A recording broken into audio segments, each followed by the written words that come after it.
This lesson deals with how you divide polynomials. Before we start division of polynomials, let's remember how we do long division at all. So let's say you want to divide 17 into 5, 8, 1, 6, 4. If you remember how to do this, you look to see, well, does 17 go into 5? Doesn't go into it at all. How many times does 17 go into 58? Maybe it goes into it 3 times, so 3 times 7 is 1, with a 2 left over, 3 times 1, 5. So then you subtract here, 8 minus 1 is 7, 5 minus 5 is 0. Bring that 1 over. And then how many times does 17 go into 71? Perhaps it goes in 4 times. 4 times 7 is 28, so 8 with a 2, and that would be 68, and then we would have a 36. Keep going. 17 goes into 36 2 times. 2 times 17 is 34. Then we have 24. 17 goes into 24 once. 1 times 17, 17. Subtract, and you have 7 with nothing left. So what do you do with this 7? Remember, we call that the remainder. And the remainder is gets put over this number right here. So your answer would be 3, 4, 2, 1, and 7/17. Then let's talk about how you would divide by a single term. So if you had something like 30y to the 8th minus 15y to the 6th plus 40y to the 4th. So this is dividing by a single term.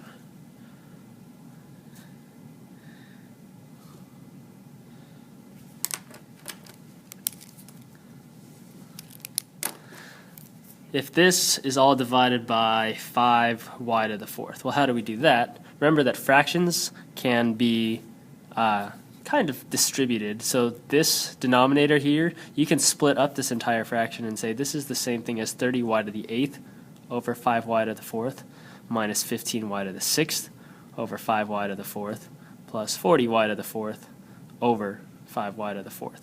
And then you just simplify. Here the y to the 4ths cancel, 5 and 40 cancel down to an 8 on the top, 1 on the bottom. Y to the 6, y to the 4th cancels to y squared. 15 and 5 cancels down to a 3 and a 1. The y to the 8th and the y to the 4th, remember you subtract exponents, so you have a y to the 4th left on top. 5 goes into 36 times. And you just have here 6y to the 4th over 1, which is just 6y to the 4th, 3y squared, and 8 by itself.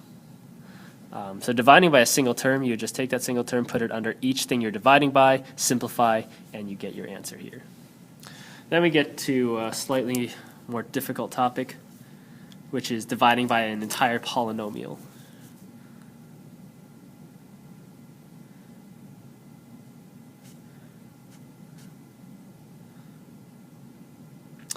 To divide by a polynomial, that would be like dividing something by x plus 7, let's say. So let's say you had x squared plus 10x plus 21 divided by x plus 7. Well, the easiest thing you could do is you could factor this and say this is x plus 3, x plus 7. We know that x plus 7 cancels. You just have 1 and 1, so your answer here is x plus 3. But what if that number did not always come out even? Then we would use something called long division. I'm going to do the same problem. It's going to come out evenly, but I'm going to do the same problem just to show you. So long division, like we were doing up top, would look like this. Remember how up here we said, well, how many times does 17 go into 5? Well, it doesn't. How many times does 17 go into 58? Well, it goes into it about 3 times, a little more than 3 times. So 3 times 17 is 51. So we're going to do the same thing here, except we're just going to look at this term and this one here.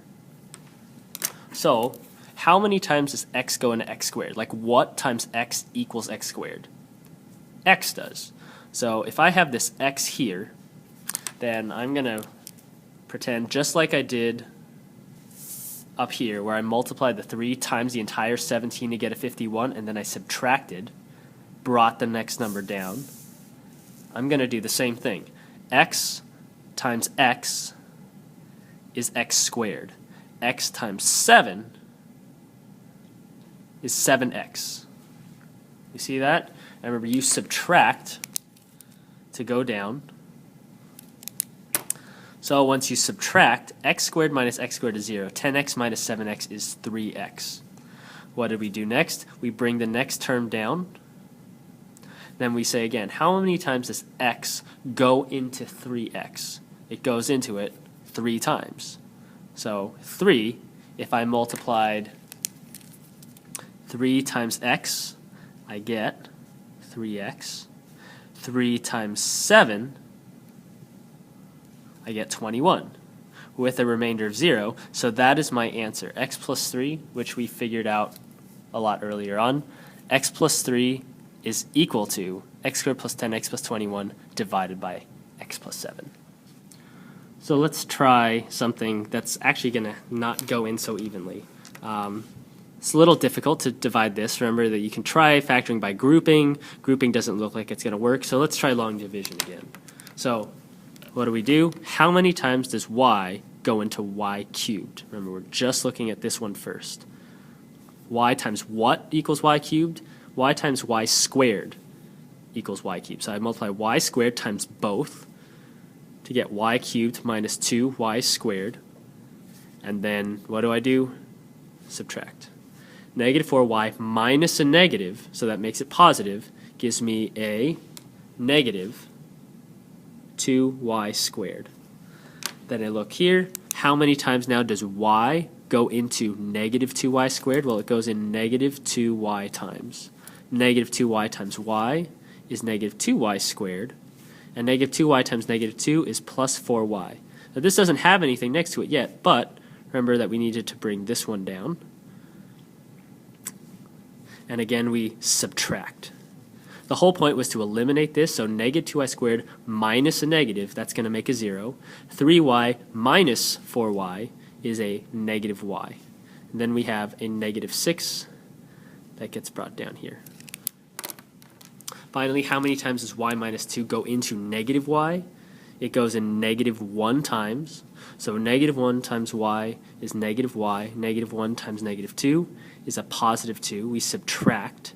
Eliminate the y's. Negative 6 minus 2 is negative 8. Now, y isn't going to go into 8 any more times. That's really not going to help me at all. But remember what we did up here with the remainder. We took the remainder and put it over what we were dividing by. Dividing by. So 7 over 17 is my remainder here. So I'm going to do the same thing here. Negative 8 over this is my remainder. So minus 8 over y minus 2. And that is my answer.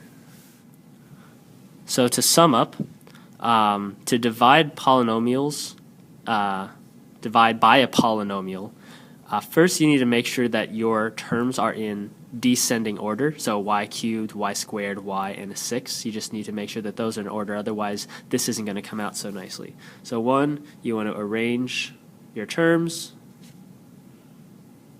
in descending order.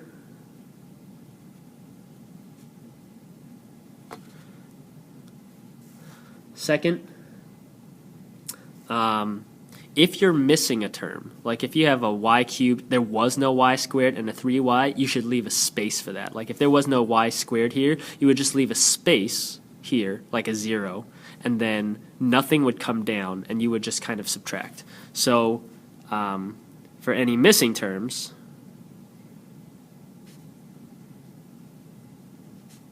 use 0 as a placeholder.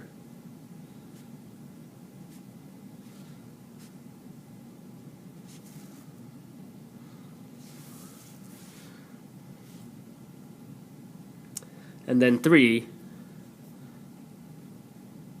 continue the long division process.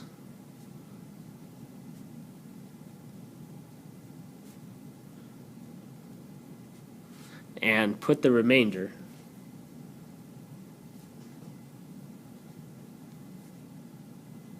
over the divisor. The divisor is this guy right here. Okay, hopefully that makes sense. Good luck.